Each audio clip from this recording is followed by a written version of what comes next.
some virtual guests online as well.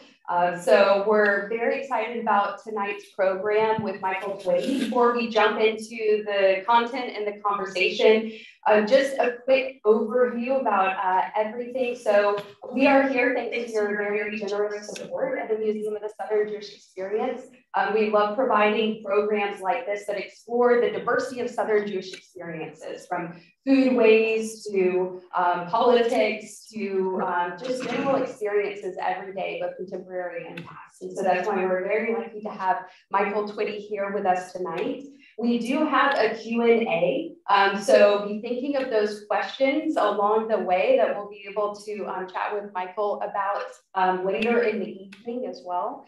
And just before we begin, again, I have to thank you. It's wonderful to see faces here. It's wonderful to see engagement here, and a big shout out to the entire MSJE staff for putting on this program as well.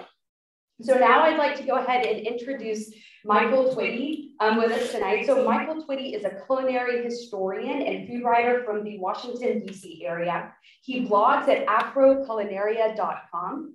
He's appeared on, and get ready for this list, he's appeared on Bizarre Foods with America, Bizarre Foods America with Andrew Zimmern, Many Rivers to Cross with Henry Louis Gates, and most recently, Taste the Nation with top chefs Padma Lakshmi. HarperCollins released Twitty's The Cooking Gene in 2017, which I'll mention again in just a moment, tracing his ancestry through food from Africa to America and from slavery to freedom. It's been a finalist for the Kirkus Prize and the Art of Eating Prize, and a third place winner of Barnes & Noble's Discover New Writers Awards in Nonfiction. Do you know who won the first prize? Who won? Nomadland. Oh, so okay. So that's close, that close. The Cooking Gene did win the 2018 James Beard Award for Best Writing, as well as Book of the Year, making him the first Black author so awarded. His piece on visiting Ghana and Bon Appetit was included in Best Food Writing in 2019 and was nominated for a 2019 James Beard Award. His next book, and actually current book, I believe, Rice, became available through UNC Press in 2021, and Kosher Soul, his follow-up to The Cooking Gene, will be out in August 2022 through HarperCollins. Michael has a hit spice line based on The Cooking Gene and a recent special guest appearance on Michelle Obama's Waffles and Mochi show on Netflix. Additionally, as well, Netflix acclaimed High on the Hog. So as you can tell, we have lots to talk about with Michael. So I thought we could go ahead and just jump into the content. Sure. So what we'll be doing tonight is talking about different selections from our collections. We have about 4,000 pieces in our collection, ranging from meat grinders to ledgers, from different types of history store histories. But there are a few things that directly connect to foodways and food history. And so what we thought we would do is we would show 3 or 4 different artifacts and discuss them with Michael and talk a little bit more about how they connect to his discussion and his research as well. So the first one that we would like to show is something that might be familiar to many of you, especially those of you who have seen this photo of Bill Ahrens with Henrietta Levine. So this bowl, for those of you who are in the audience that is right in front of you, this is the very same bowl and chopper that's depicted in this photo of Henrietta Levine. And it was donated just a few months ago by Morris Henry, or M.H. Levine, who's Henrietta's son. So this particular photo was taken by Bill Ahrens when he was on his road trip with Vicki Rikers Fox across the American South. And during this journey, he documented Southern Jewish experiences in homes and synagogues and places of work. And actually, for those of you who are fans of foodway history, in addition to Vicki Rikers Fox, Bill Ahrens also worked with Marcy Cohen Ferris and also Dale Rosengarten. So we have a special exhibition gallery up right now about some of those journeys. So the interesting thing about why Henrietta Levine sort of got on Bill and Vicki's radar is apparently they asked, according to Vicki, who makes the best chopped liver in the South? And Henrietta Levine was the unanimous answer. And so I'm going to briefly share her recipe, which I'd love to talk with you about, Michael. So to quote Henrietta Levine, I put my livers in a little Wesson oil and chop up onion and let them cook until the onion gets brown. I cook 6 to 8 eggs until they are hard. Then I put chopped up onion in the bowl with the eggs and the livers, and then I add the chicken fat. I cut up a lot of onions and add a little salt and let it cook real slow. It will finally render out. It's a pretty color because it has so much onion in it. A little more salt, and that's it. So again, this photo was taken in Henrietta Levine's kitchen in Pine Bluff, Arkansas, where Henrietta in Jefferson County was born and raised and spent her life.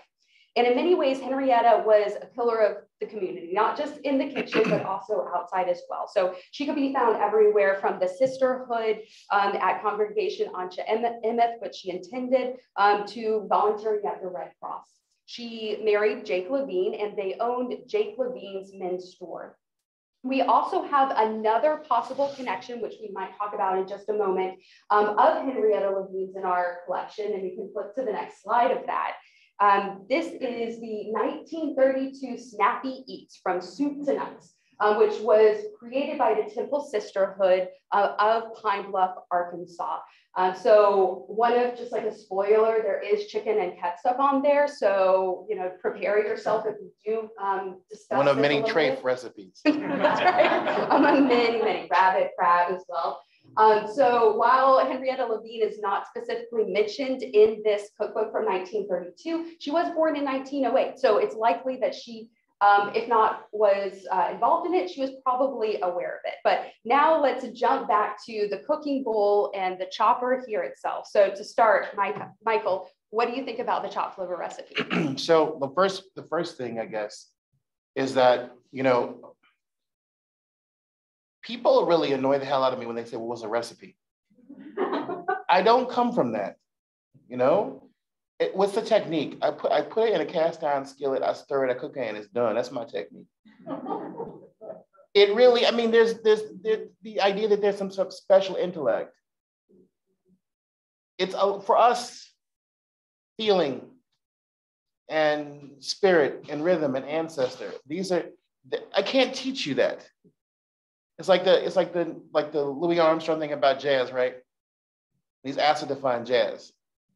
You know, I can't tell you. You gotta either feel it, you gotta know it. That's the thing, and it's impressive that she was able to sort of give, you know, the Shitterine school of cooking, which in Yiddish a little this, a little that, you know, into this package of a recipe, which I'm sure she left out 2 things. No home cook. And no home cook of renown, who's very, you know, hospitable and has people over to the house, and will ever give you the actual real recipe. That's just a fact. No, she left some paprika out or something. But you know, that's why I tell people all the time, recipes are like the generations. There's this assumption that the word authentic is dangerous and stupid. Replica is also a bad word. These words have no meaning in the human existence. You know, Ecclesiastes says there's nothing new under the sun. And he was right. So it's like there's always that walk presence, always the next generation putting their stamp on it. Guarantee you that her grandmother, her bubby, did not use Wesson oil as if she was Florence Henderson to somebody. She used schmaltz, because, you know, schmaltz went with meat and butter went with dairy. And there was really nothing else you could use in Ashkenazi cooking. It was either, you know, maybe some people got their hands on plant-based oils very late, but in the old country it was butter or schmaltz. And that was it. So guaranteed it probably tasted, we bet you, I'm not a chopped liver person, but I know this, good chicken fat is much better than vegetable oil. There's an essence to it. And typically the schmaltz was cooked with a little bit of onion or garlic. So it had that taste to it as well. You know, there's this assumption that this cuisine was peasant cuisine, it was poor, but no, it was actually very rich. It was sort of based on the seasons as well.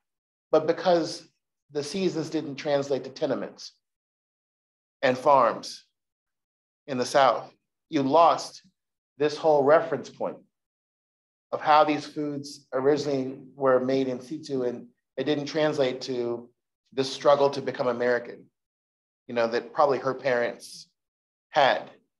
But it's incredible that you have this artifact that you can hear, right? Because when I go into a space to do historical cooking, so for example, I was hanging out with my friend Yvonne Holden, who is director of interpretation of Whitney Plantation, and I've cooked there before. You walk into a space, and the first thing they ask you is, "What do you see? What do you hear?" Because it's not just a museum or whatever. It was an actual living spot where work happened every day, constantly. There were constant noises, constant things, constant smells, and so you can hear that, thing going on. So what is she saying? What stories is she telling? What kind of kibitzing is going on? And storytelling. So we have to acknowledge there's also the emotion that goes onto these objects. The emotion of knowing that your child or your husband or your parents really love your chopped liver, and they wait, all year for Pesach to come around for that chopped liver. There's that emotion that goes onto it as well. But also I would love to know more about where the bowl was made. There's something special at wait a minute. There's two specials. There's a special of if the bowl and the chopper came over, and there's also the special of if somebody turned it into something. Yes. So Susan Ward, who's online right now, I think is related to Henrietta, and says that the bowl, put in the chat, the bowl came over with Henrietta's mother from Russia. Wow. Wow. And that was actually something that wasn't in our collection notes. So again, it's a way that objects so often, you ask someone, well, tell me something about your family or tell me something about your history. And they'll struggle with it. They're like, well, there's this or that. And then they bring out an object. Suddenly you see everything that's wrapped around that object that you don't even think about until you have a chance to hold it and hear it. And when you share it, then that's the next phase. I didn't know that until that information came about. It reminds me of Brighton Beach Memoirs, where there's this incredible line, and her niece says, "Who are the Cossacks?" And she says, "The people who who collected the pogroms in Russia." And so she's complaining about Eugene's bedroom being filthy and how they found like a jar of beans in the closet. And his mother says, "If I had let them stay in there, they would burn into a tree. But you know what? These children have no values. Because when Mama left the house in Russia, she cleaned the house from top to bottom. Why? So that when the Cossacks tried to burn it down, they would have respect for the Jews." Right? That little, I know he heard that story. You know he did.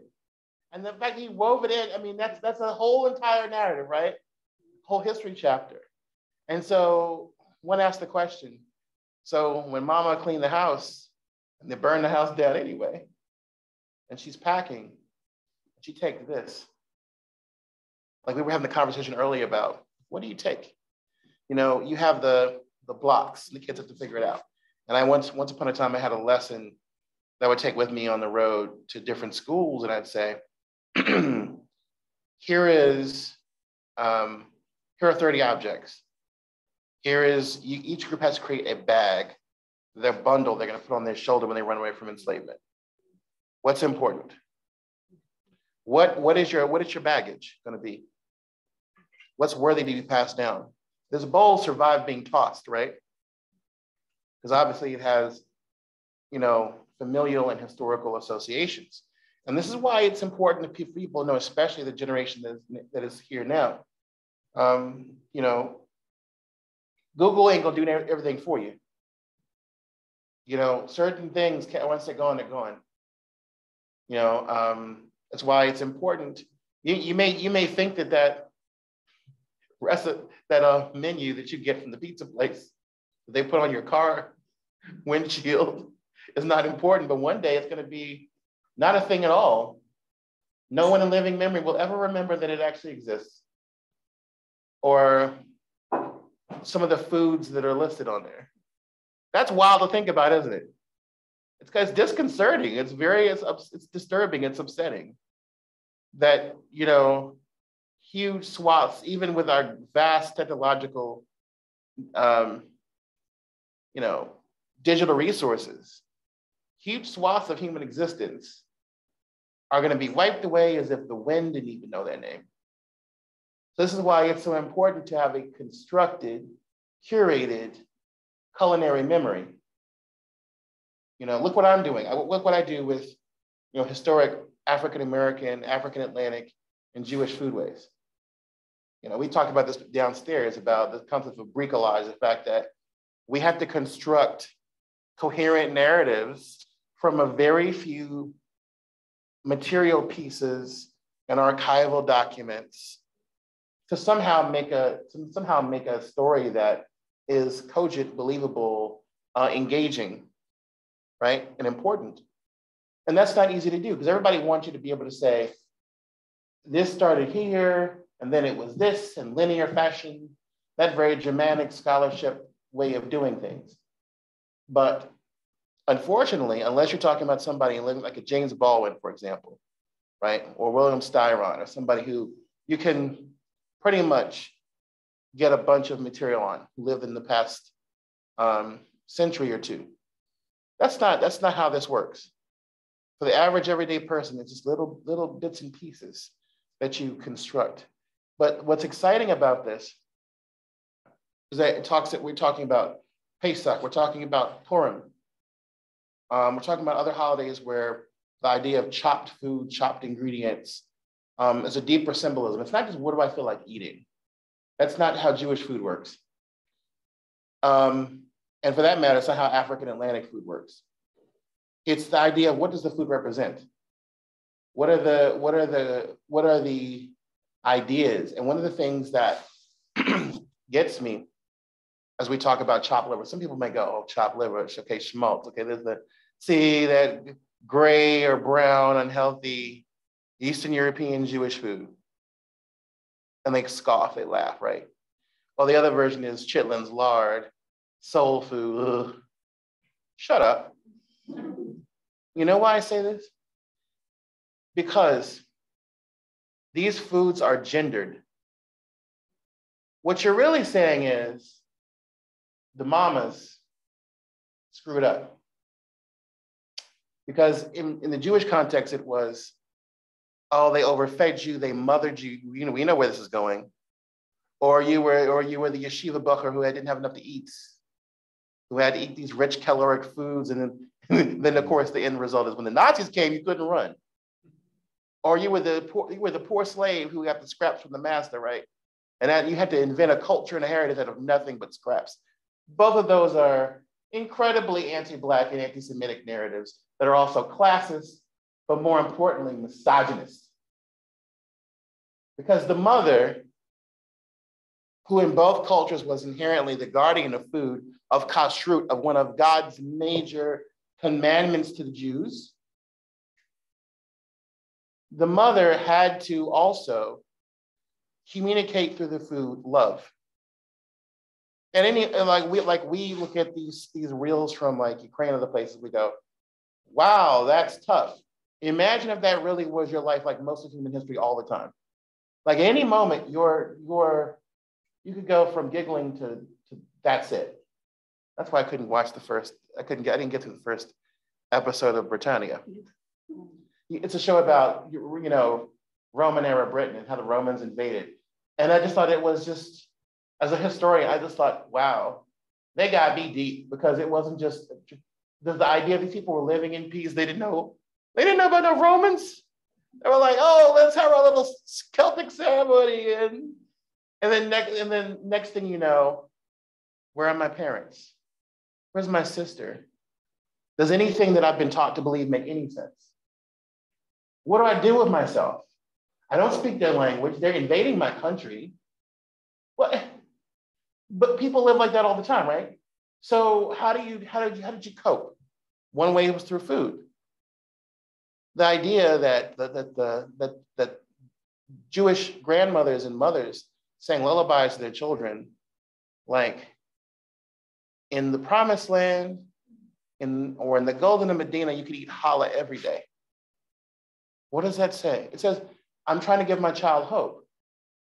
And then when you make something that's delicious, hopefully you can enjoy that meal in peace. And that feeling is so important that you're gonna keep that bowl in that chopper, and it's gonna go lador vador, generation to generation, and get passed down. That's what we're talking about here. And the fact that we have all another narrative of, oh, that's not healthy, or that's this, or that's that, is really kind of a pushback against this culture that was unique to women. Because it wasn't just the food, right? It wasn't just like the love, it was also the mysticism. Because in Jewish cooking, depending on where you are in the Jewish world, because we're talking about Ashkenazi, Sephardi, Mizrahi, Asian, African Jewries, we're talking about other Jewish cultures that develop in the Americas in a Creole basis, of which the Southern Jewish culture is one, right? Partially. So we're talking about a culture where there are foods unique to certain holidays. The chopping, again, is from it's like the, and for chopped liver for Purim is the punishment of Haman, may his name be erased. We call him Putin these days. And so there's this idea that also the women embedded their own spiritual concerns in the food. So for example, chopped liver, challah, cholent, fish, there are like 5 or 6, 7 dishes that are included in what were called tachinis, or in Hebrew, tachinot. And these are the personal prayers that women would say over the foods for Shabbos, so that they would imbue them with their own sense of mystical protection. That they would pray in the name of Sarah and Leah and Rivka and Rachel, that their children be blessed, the husband be blessed, their family be protected, that the food would come out beautifully and perfect. Remember, you waste that beautiful white flour, you burn it. That's a lot of money. So I don't want to burn the bread. I don't want to ruin the cholent. I don't want to mess up the chopped liver. These dishes that are very symbolic of not just the moment, but the messianic age to come. You ever wonder why, the American Jewish table and Ashkenazi table and sometimes Israeli table is the beef, the beef or the lamb, the chicken, and the fish? They're symbolic of the feast that will be prepared by Hashem for the righteous at the end of time. The fish represents the Leviathan. I shall draw out Leviathan with a hook. That's how mighty God is. And then the behemoth is this giant cow, and the Ziz is the giant. Some of you may have read that book in Hebrew school. The Ziz is the big bird, right? So the chicken, the beef, the cow, and the gefilte fish represent, or whole fish represent these mystical elements along with these other foods. So that these women who were probably some of the most literate women in Europe, because even if Jewish women weren't well educated in some places, they still could read a prayer book. They could still read their own. Takinas were personal. Sometimes, if you were wealthy, you could actually get them published for yourself, for your own usage. And there's a really cool fact. One of these prayer books that was done for women in Venice by a really, really wealthy woman has the following prayer. Blessed are you, Lord our God, King of the universe, who did not make me a man. Mm-hmm. So this artifact is so very precious because it tells so many stories about the wisdom and import of Jewish women's knowledge. And we're going to use knowledge in a very broad and beautiful sense. And so I know we have other artifacts, and it's hard to move away from this one because like you took this bowl and you started tugging on all of these different ways to talk about it. And oftentimes when we talk about food, sometimes it almost remains surface level and happy. Like it's almost condensed to something like that. And you just showed how food is also a way of intentionally exploring the hard points of history. The bowl came over, but who got left behind? I'll never forget Claire Jaffe, one of my grandmothers, some of my students back in the day. And I'm sitting there cooking with her. I loved her hands because her hands are just like my grandmother's hands. Couldn't stop staring at her hands.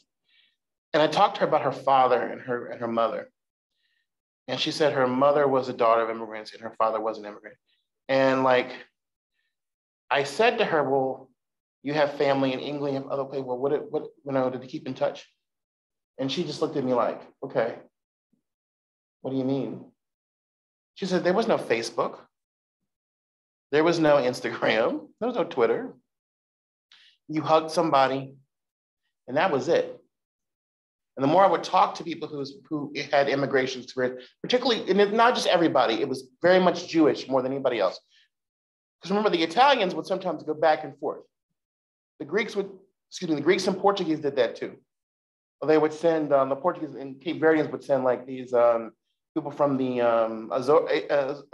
Azores would send these packages. So there was some kind of communication. With Jews, it was like, all right, see ya. I love you, but I've got to cut the emotion or else I'm not going to be able to leave and I got to go. The czar is coming. So who got left behind? And the other thing I wanted to say quickly before we move on is, if this bowl had been made in Pine Bluff, Arkansas, from, I don't know, an oak, hickory, yellow pine, it would have had another special relevance. Because then you're taking the American scene, you're making it Jewish, right? It's like when I went to the British Museum to see the Akan drum. So the Akan drum is an artifact that was stolen by Sir Hans Sloane, and it was buried in the ground in Virginia. Obviously, it was not meant to be taken by a white man or used by anybody else, but it was an Apentema drum from Ghana, the kind of drum that's used in a traditional royal orchestra. And what's interesting is that the wood is from Africa, but the covering was an American deerskin. What an apt metaphor for who I am. But apart from this being taken, the moment of just being the theft, and now it's sitting on display in England. But the very fact that someone did that, someone said, that damn drum made it over from Ghana through the Middle Passage and survived long enough for somebody to say, I got to recover the drum. And they had to go catch a deer and then make the skin and then buried it in the ground so that no one would take it, and it got taken anyway. But that's the story that it tells. So if it coming over from Russia, great. That's one story. But if it was made from somebody going into the woods or buying something and carving it to make a new life, but also preserve the old life, that's another story. Yeah. All right, let's go on to the next one.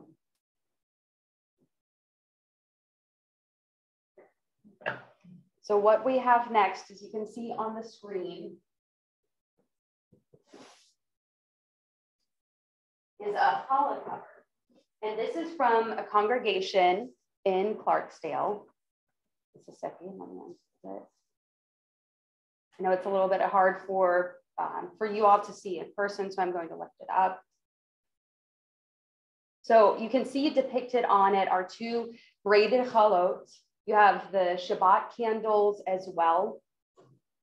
And what we know about the congregation that produced this is called Temple Beth Israel, and actually came from a much older congregation or gathering called Kahilat Jacob or Kahilat Yaakov in 1896. And they had several lay leaders over time. There weren't many people in Clarksdale who would be able to fulfill the roles of rabbi and later on cantor. And so at one point, A.H. Freeman, or Freeman, depending on how you pronounce his name, pictured here in the center, he served both as the religious leader and also the shochet, so the kosher butcher as well. So there are, again, many layers within this particular challah cover, which is from much, much later than this time period here. But in the 1920s, something that I found interesting as well, there were tensions between the Reform and the Orthodox communities in Clarksdale. It's large enough that you started to see some of these questions. There were communications that were happening and tensions that were happening throughout the United States at this time. But instead of splintering, they actually moved into a new building, and they had 2 floors. And so they had concurrent services. The Reform held services on one floor, while at the exact same time, the Orthodox community was holding services on the other floor. And this is actually something that seems to have happened in other congregations. Mark Rubin, who's in the audience tonight, was telling me about this happening in Oklahoma City as well. So again, this is a way of multi-layered history, but I would love to see, Michael, what jumps out to you first, I would say, about the challah cover. Well, it's one of those things that can be very special and very personal. It's one of the closest things that Jewish culture has, like that sampler art that, you know, is very common in American culture at one point. I'm intrigued to know about the 2 services. I bet you somebody, no, I don't bet you, I know that one day somebody was like, I have nothing else to do, I'll go to the Orthodox service. And the other day, I want to get this over, I'll go to the Reform service. Or I want to do, you know, and then back then in the South, which is very deep, is that sometimes, not always, but sometimes the Reform service meant playing the piano or the organ, singing hymns, having a choir, which is very different.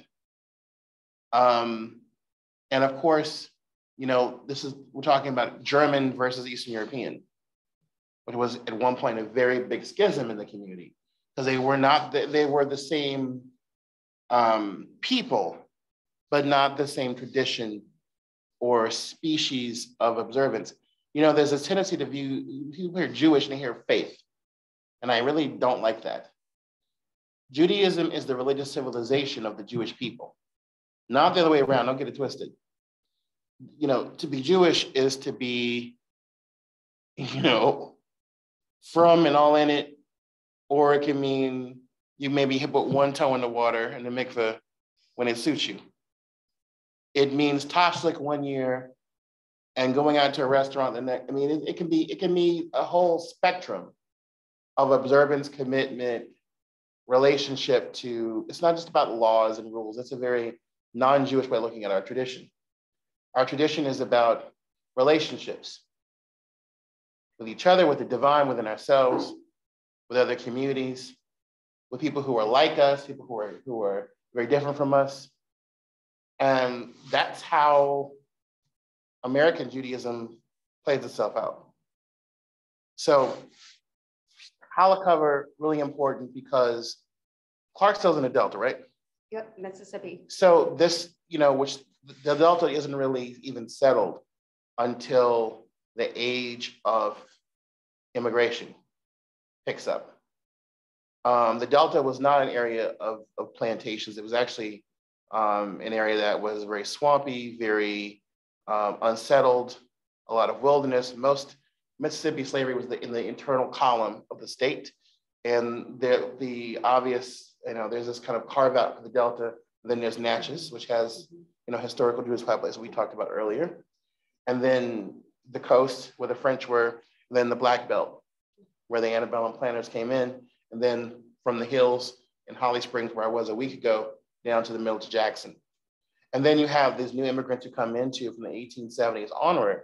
Then 1880s, it picks up, in 1890s, it gets on a, so you have this area where you went from having nobody to having Black, white, Eastern European Jewish, Lebanese, Syrian, Greek, Chinese, and Mexican, which is why you have tamales in that cookbook, which is why you have like, you know, Jews making their own adaptations, barbecue becoming a part of the life, you know, so much so there's now like a kosher barbecue competition in Memphis. But also like Chinese immigrants who were like, oh, there's no bok choy here. We got collard greens, let's use those. So like all these substitutions and interrelatedness to the point where now it's like, it only didn't take very long. From 1880s, 1870s, 1890s to mid-century, and all these people were thoroughly Southern. They were not aliens. And in fact, they were all sort of living a life where they may have had their own particular ethnic and cultural identities, but their number one allegiance was to being Southern. You know, you ask any real Southerner which comes first, American or Southern, they'll say Southern every time. I say it too. You know, from the very beginning of Southern history and culture, from the late 18th century, that's our country. Very problematic, right? Because we've seen how that can be abused. It's still being abused. But also there's an understanding that comes from that. But in that space, you still have these things that are 1000% the tradition, like that challah cover, which represents a weekly observance. If I do nothing else, the idea that I can have a Friday night dinner or the community could come together. It's like we were talking about community versus individual families, right? And how, like, for a lot of Southern Jewish communities, particularly in the Delta, other areas, that steadily grew, but were still small compared to other Jewish communities. The community engagement was very high. You know, you went to shul mid-pool because you had nowhere else to go to be Jewish. And so, you know, massive communal seders, you know, big Friday night dinners at the congregation. Marcy and I talked about that in Blytheville and Pine Bluff. You know, you went to the shul Friday night, and it was a potluck. Everybody was there, you know, and you were celebrating being Jewish together. And so this consistent sort of like need to sort of be in that space and anchor each other is what that piece of cloth means to me. Not to mention the fact that, you know, so why do we even use a challah cover? Because when you're saying Kiddush, you are not allowed to disgrace the bread by it being naked. Don't ask me why.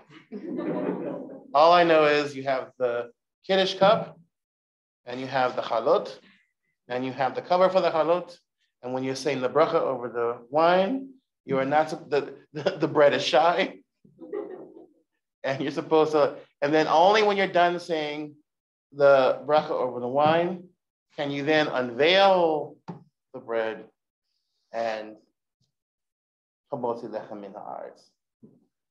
that's how that works.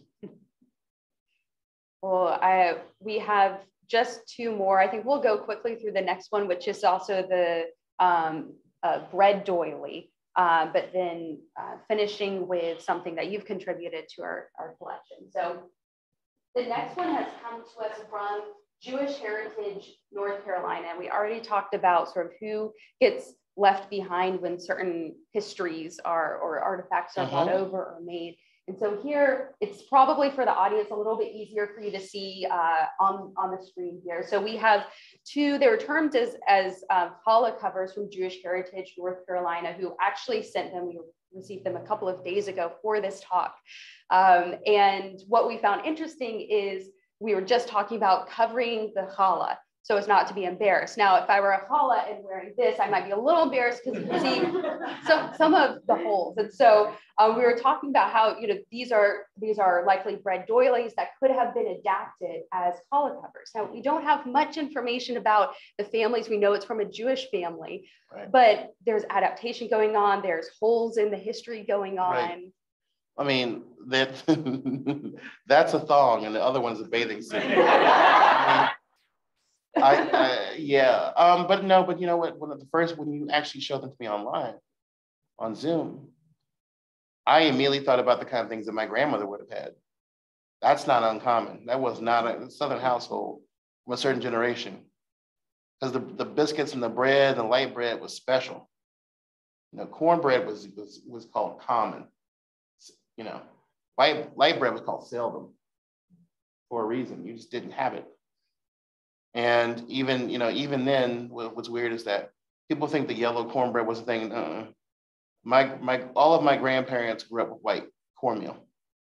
Yellow cornmeal was industrial, and a lot of them would not eat it because they associated the yellow corn with animal feed. So now everybody, you ask a kid, what color is cornbread? They're gonna go yellow. Well, our cornbread back then was only golden brown because it was baked that way. But if you looked at the meal and the flour, no, that's not how it worked. And these were, it was very special. The idea that one of the bonding ideas between these two cultures, Jewish and Christian, is the metaphor and the importance of the word bread, meaning the daily meal, meaning God has provided for us. The idea that in Judaism, bread is an example of the partnership with Hashem. You are, hey, God, give me the sun, give me the water, give me the earth, give me the seed. Hey, human being, it's now your job to figure out what yeast is and how to make a recipe and put together the things to make bread to sustain yourself, right? And in the Christian tradition, bread is this thing that, the starving mass, all of a sudden, thousands of people are fed loaves and fishes.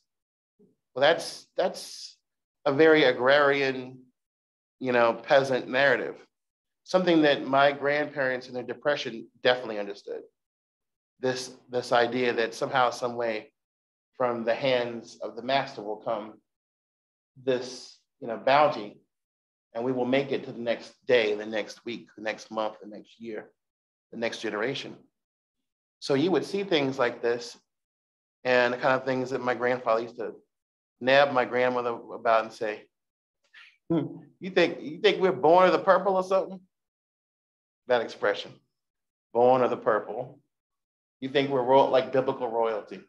I grew up with that. I grew up with memory verses from the King James Bible. I grew up with these things that, I don't know the next two generations will ever hear. You come in from, playing in your dirty. Don't you look like the wild man of Borneo? So-and-so talking to so-and-so. Yeah, I heard he brought his other woman around. Mm-hmm. That boy was so stupid, he needed to get naked and count 21. Think about it. So I grew up with these like expressions and words and these objects and the candles and the bread doily and the special teacups and the couch that nobody ever sat on. Like, what is this? And then God help you when plastic came around, because then the plastic went on the couch.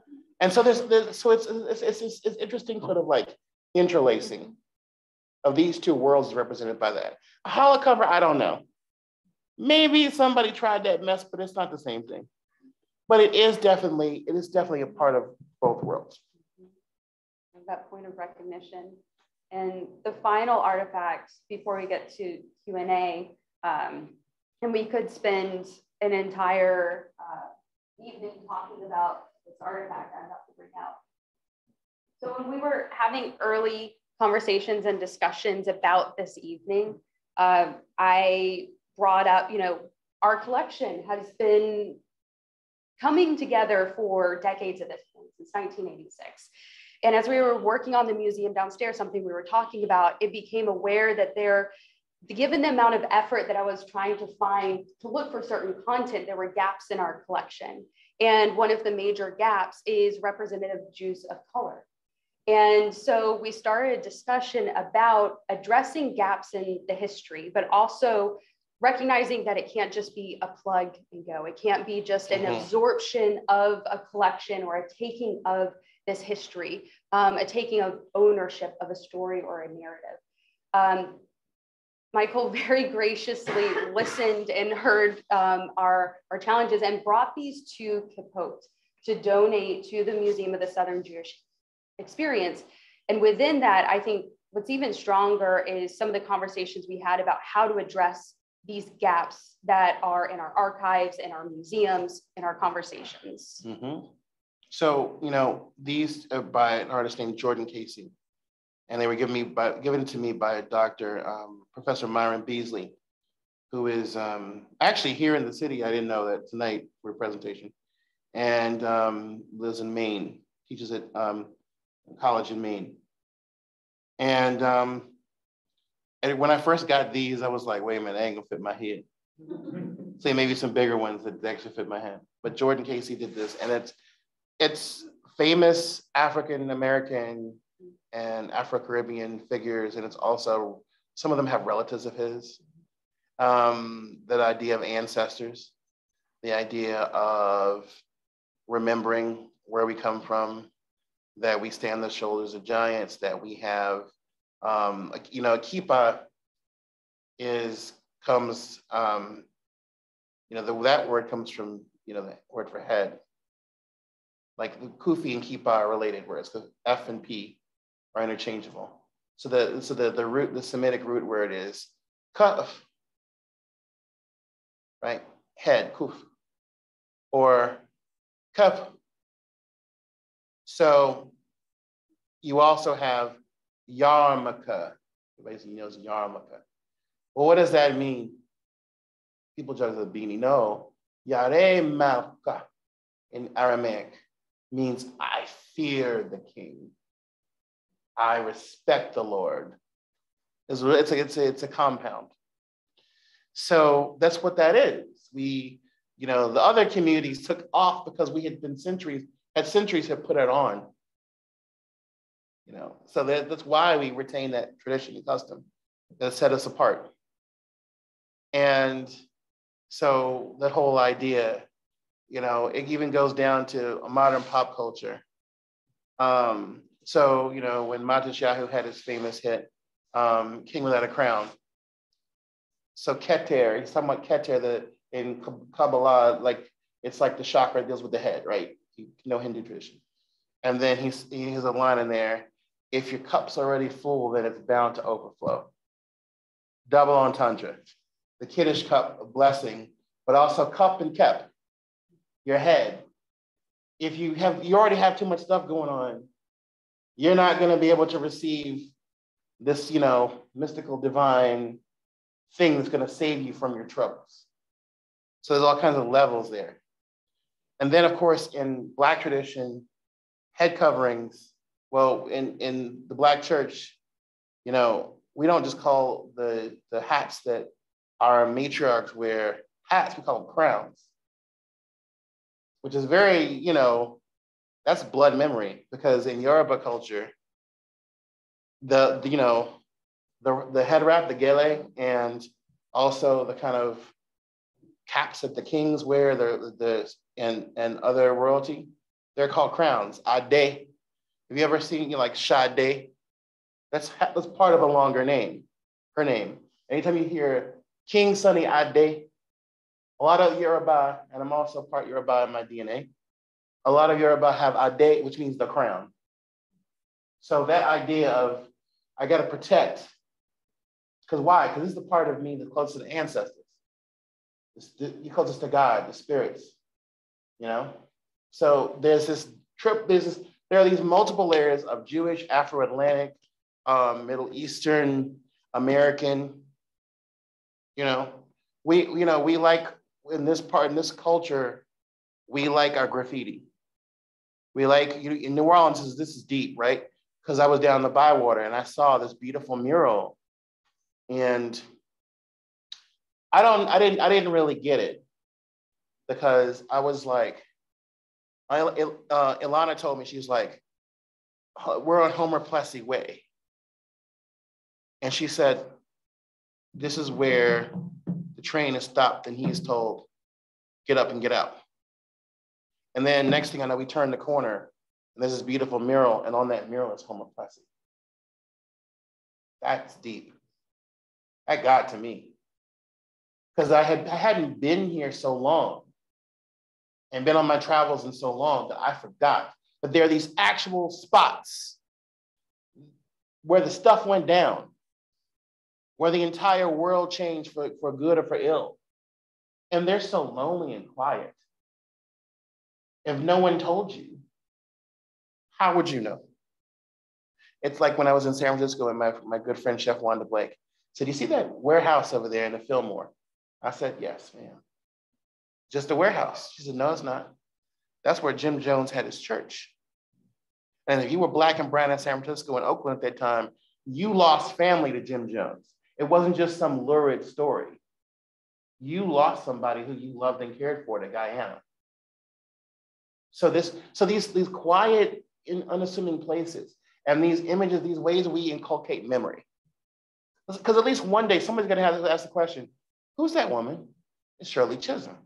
Who's Shirley Chisholm? She was the first woman to run for president.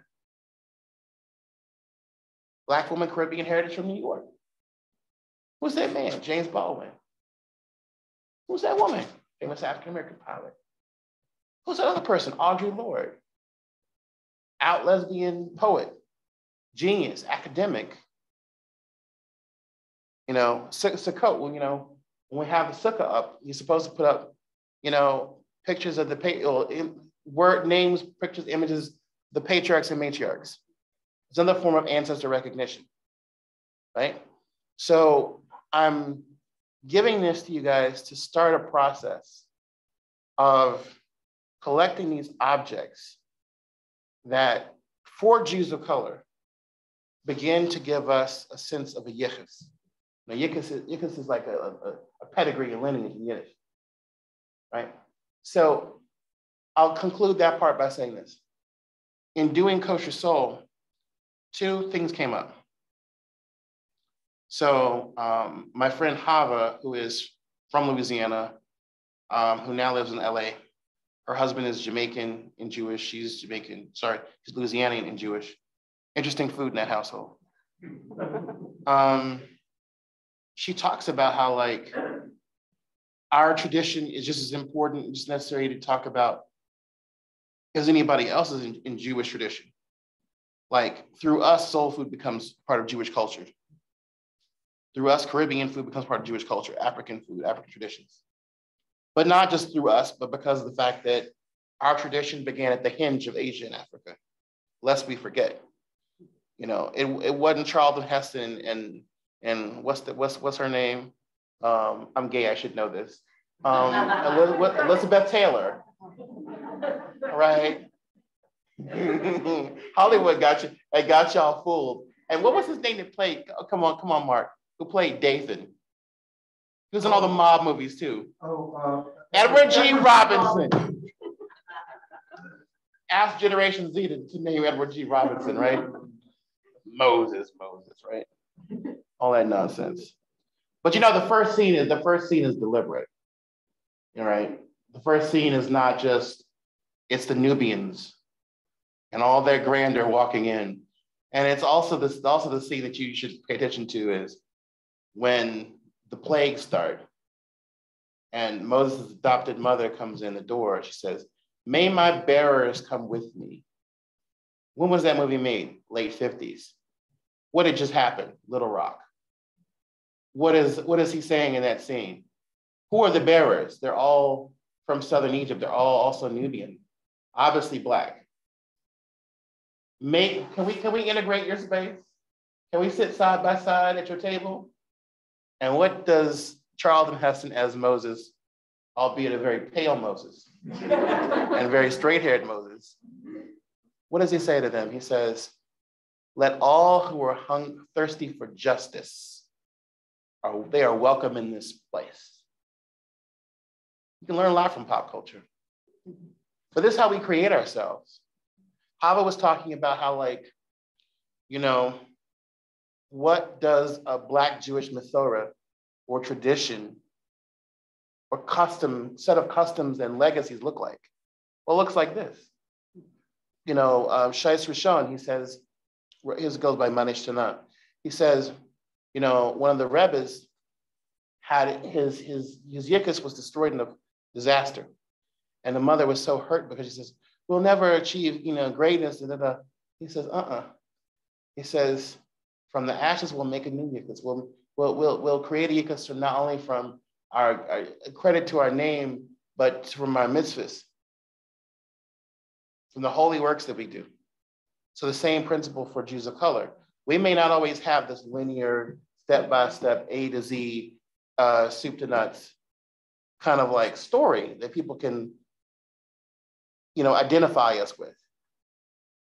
And I know people have this thirst to know, how did you, I don't even answer that. How did you become Jewish?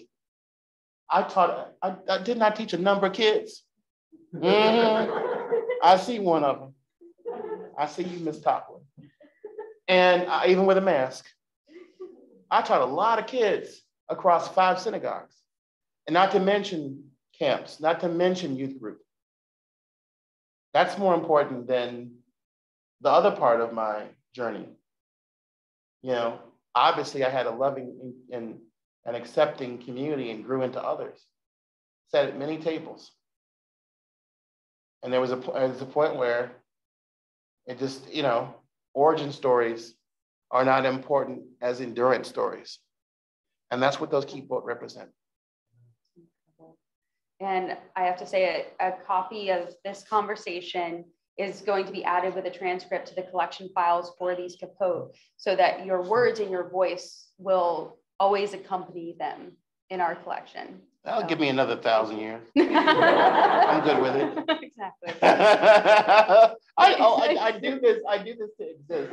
I don't always do this because I just love it. I do it because I know, okay, everything I look closer. Because you see, you go through the Met and you see these beautiful statues, right? And, one of which, this poor man, I just think to myself, you walk up the elevator and you think, the only thing this poor model ever left to humanity was he had one of the most amazing tuchuses ever. I shouldn't say that. Yes, I should. I'm unabashedly gay. And I just walk up and say, we don't know his name. We don't know who his mama was. All we know is you walk up the elevator, you go, dang.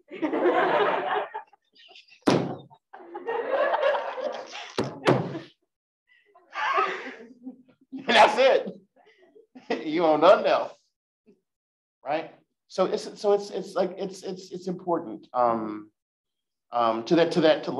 close that point, it's also amazing to go through those spaces and see, one of which is it's called An Ethiopian Boy Sleeping Next to an Amphora. And it's a depiction from classical Athens. And he's probably not Ethiopian, he's probably from some part of sub-Saharan Africa. But he's enslaved or a servant, and he is sleeping against this amphora. And I'm like, you don't know his name was? But we know that he was there. And by knowing that he was there, we know that we were there, and that we shouldn't be erased from classical history and other histories. But not only that, but that we had our own histories in our own place, in our own lands. That thing too. So, yeah. Thank you. I know we have a few minutes of time. I think, Lizzie, is that right? Yeah. For questions from the audience. So for people who are online, I'll be repeating the questions. So if you have a question, if you would like to go ahead. Yes, in the blue. I was wondering if you could discuss the intersections of Jewish and American, African-American food, because I remember going to a restaurant with a friend, and there was one other Jewish person in our group. We went to a soul food restaurant, and the one thing he recognized on the menu was liver. Was fried. For the virtual audiences, the question is if you could discuss the intersections between Jewish and African-American food based off of an experience you had in a restaurant where someone was recognizing liver. I better be able to do this by now. So here's the deal, especially with this daggone book. So here's the deal. The very fact that we see liver isn't considered by most Americans a prime cut, right? Most of us can't even identify the parts of the cow, where it came from, if we do eat meat. Once you can, it's very disturbing. But butcher will always go like this. And now you have to think about your own body in those terms, right? So offal, which is the nice way of saying these parts people think of as throwaway. They're actually never really been throwaway. And as we all know, the French will make it into something gourmet, and you love it, right? Because the other part of this is that sometimes the liver isn't the bottom of the barrel. It was the Jews in Europe who were the people who produced foie gras, the liver for foie gras, rather. That was a very deep part of our history. So there's all, you know, it wasn't just the food in the shtetl or the ghetto, it was also the Linzer it was also fish and chips. It was also the tomato in Italy. You know, people who are oppressed and marginalized are often the ones who bring forth these cultural and culinary innovations. And so that speaks directly to what Black folks in the African Atlantic have done. Now, when I say the term African Atlantic, let me be very specific. African Atlantic is a way of saying that this was not a one-way journey in exile. It's a conversation among diverse groups of Africans in the New World, between the New World and the homeland, and over time and centuries, not just in historic periods. So the very idea that you can see certain things in Congo popular culture today, like, for example, the young men the Sapeurs, that dress up in the beautiful fedoras and suits. Well, why do they do that? Why do the Haitians do something very similar? And why do Black folks do the zoot suit thing back in the day? When your brain sees all these pieces together and the way the colors and the way music plays a role in these cultures, you go, there's something deeper here. I'll even bring it home for y'all. When I'm here during second line Sunday, you see these little boys and little girls, and they just snazzy, and they doing their thing, and the feathers that are both indigenous and from Congo culture, and the word jazz has a very specific origin. These layers, the African Atlantic, the culture of Vodun, the culture of Santeria, Candomblé, the fact that there's this beautiful map that shows all the different kinds of music in the Americas that have a Black influence. It's virtually every single one. Okay, and so the food is that liver and other things. This is the food of not just survival. That's really bland. It's also the food of just innovation and appreciation.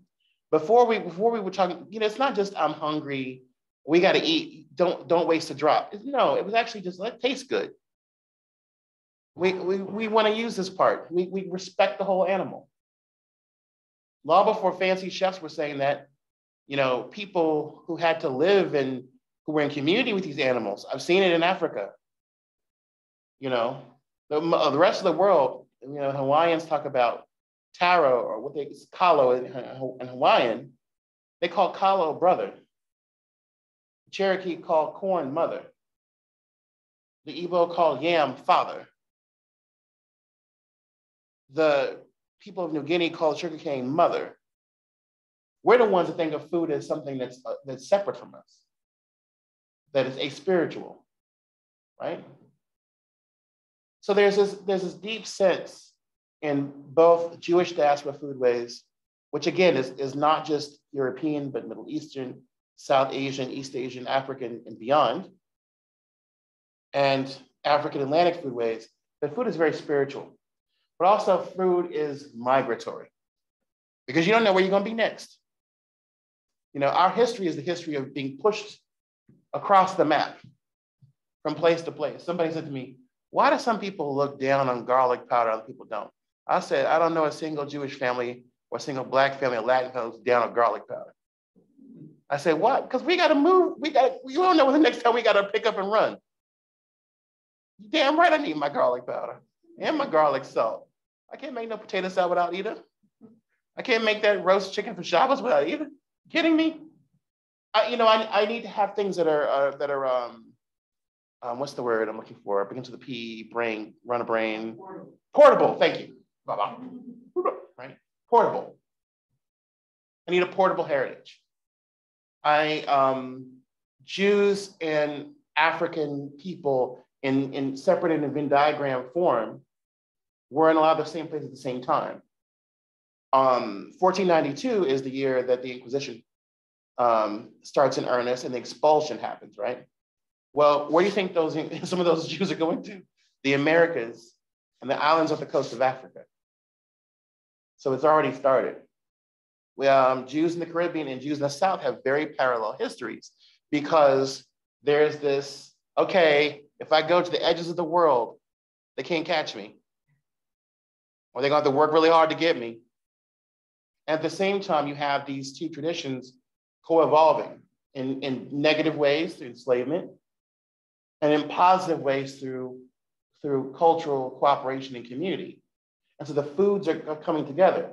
The short story is that in the South, during that age of immigration, you had particularly Black women and Black men of a certain generation leaving the employ of people who had actually owned them into the houses of up and coming Jewish immigrants. So Mrs. Mildred Covert, for example, of blessed memory, who I dedicated my talk to, as well as Leah Chase last night. She told me point blank, person to person, we learned how to become Americans through the Black ladies we associated with on Dryad Street. She talked about how her mother got off the boat in New Orleans and she didn't know what bananas were, but she was surrounded by bananas. So she got a bunch of bananas to feed her kids and tried to feed them to them whole. She'd never seen a banana. Her mother thought tomatoes were trafe because they looked like blood. So she didn't understand. She's from Galicia. They'd never seen a tomato or a banana. And so she talks about how, she talked to me about how, the becoming American was in many ways becoming Black and American. And so for her, the world of jazz, the world of Mardi Gras, the world of the Creole and Cajun food. Mildred Covert wrote for Times-Picayune for many years and other papers, Jewish papers. And she wrote with Sylvia Gerson, the kosher Southern style cookbook, the kosher Creole cookbook, and the kosher Cajun cookbook. Treasures, out of which one recipe becomes the title of Marcy Cohen Barris's thesis, Matzo Ball Gumbo, and her resultant book. Well, that's, okra gumbo with matzo balls in it. And if you go to Caribbean, you have dumplings, right? And you go to Africa, you have dumplings, you have fufu that are in the stew. You eat them with there's something magical that happens. There's the black-eyed peas and kishka. It's the matzah meal fried chicken. It's the turnip greens served with a roast for Shabbos. It's me making collard green kreplach, right?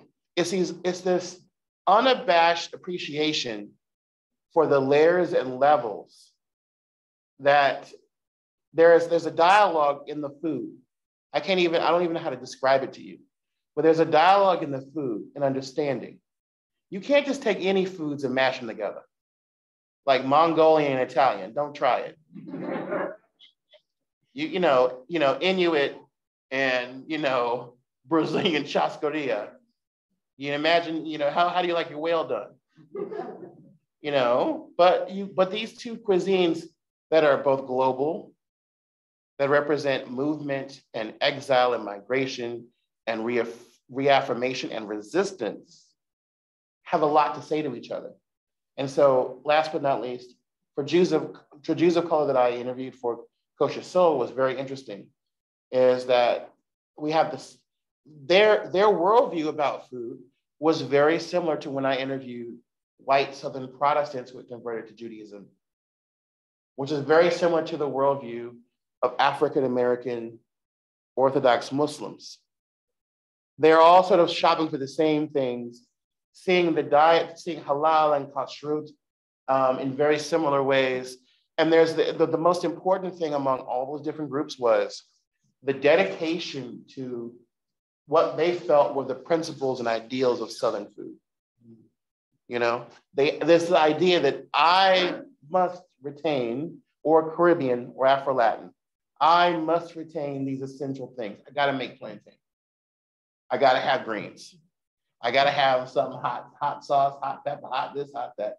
The potato salad needs to be right. By the way, I had some potato salad, Diego, New Orleans.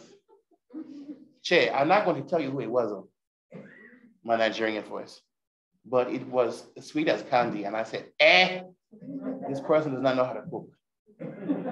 So that's what it is. It's these beautiful sort of layerings and incorporations that that's why we're Americans, right? People have forgotten that. We're Americans because for good or for ill, we have this amazing opportunity to learn from the entire world that's your neighbor. And if you are not happily contaminated, then you have forfeited your right and privilege to be an American. And that's a shame. I have to say that is the perfect question to end on, I believe. And that was— I talk too much. No, you don't. For our in-person guests, if you'll stick around, we have another 15 minutes or so. For our virtual guests, thank you so much for joining us. Just as a quick wrap up before we say our final thank yous to Michael, many different ways to engage. Of course, you can find us on social media where you can find out about different events like this. We would love to have you be a member where you can hear about events like this. One of the first ones to hear about this event. And of course, any form of support that you can provide, form of donation, is incredibly important to us, but most important, the donation of your attention and your time tonight. It's incredibly helpful. Finally, you can sign up to get our newsletter using the QR code or going to our website at msje.org. And the final note is Michael Twitty also very graciously signed many books. I mean, he was just going through those at an incredible rate right before this talk tonight. Those are limited in number. They will be available for purchase tonight for our in-person guests, and a limited number also are available on our MSJE gift shop as well. So you can navigate to that on our website. So Michael, every single time I hear your words, or talk to you, or see something, I see the world with new eyes. And I can't say that very often. I just truly appreciate it. So thank you. All right.